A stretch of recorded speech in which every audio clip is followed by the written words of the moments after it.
TCL a week ago, and it's just on the second wash. Tapos nagloloko na siya.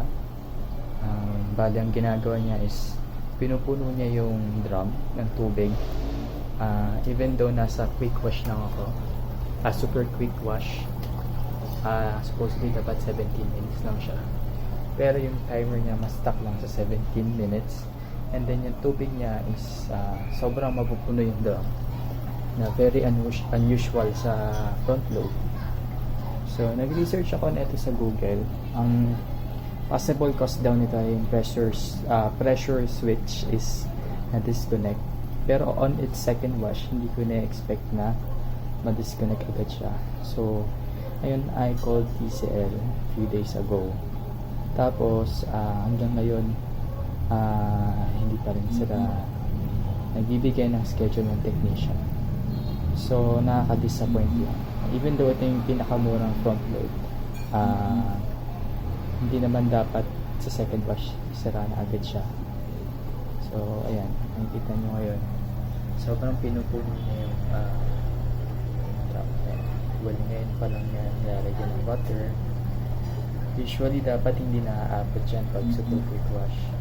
And then kanina pa siya 17 minutes, hindi siya bumababa, hindi niya sinisimulan yung wash cycle niya dahil nga defective yung pressure switch niya. So yan lang naman.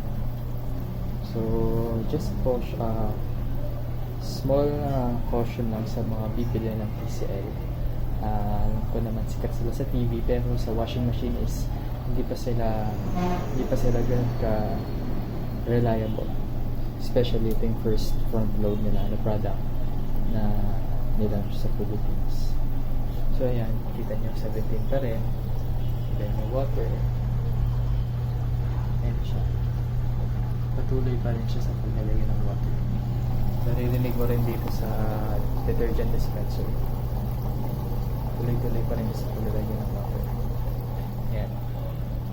So until mapuno siya, ang ginagawa ko na lang is pinapatay ko siya, and then siniswitch ko yung mode niya from super quick to dito sa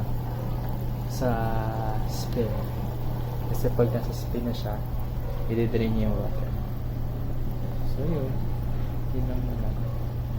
Very disappointed lang sa TCL. Okay. So any questions, just let me know.